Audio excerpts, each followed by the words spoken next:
ही गोष्ट आहे ना, माझ्या घरी यायचं बकासूर फॅननी माझ्या घरी यायचं। मी जेव्हा बकासूरचा आणि मथुरचा दोघांच्या पायाला आणि माथ्याला लावून पाया पडतो ना, तेव्हा मी घरातून बाहेर निघत असतो। कोणी आता आहे बघा, मी इथे आहे, माझ्या घरी जायचं, माझ्या एंट्रीलाच घराच्या इथं मथुरचा आणि बकासूरचा फोटो आहे।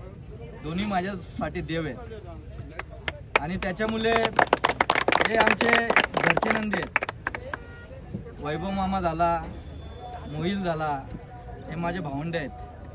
हे माझ्या भावकीतील आमच्या हे जे नंदी आहेत, कधी आम्ही कुठेही कधीही पळू शकतो। कधी हे दोन्ही नंदी आहेत ना, हे कोणालाही ठासून ठोकू शकतात, एवढी धमक दोघांच्यात आहे।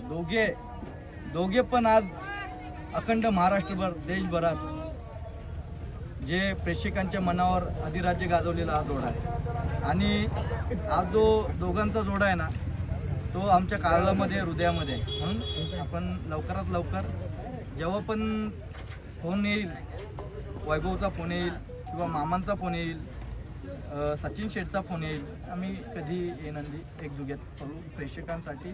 आणि हे सगळ्यांचे आशीर्वाद आणि प्रेमापोटी हारजीत होत असते, पण सगळ्यांना त्या दोघे नंदी पळून जे आनंद भेटतो ना बघायला, तो पुन्हा एकदा आम्हाला बघायचा आहे।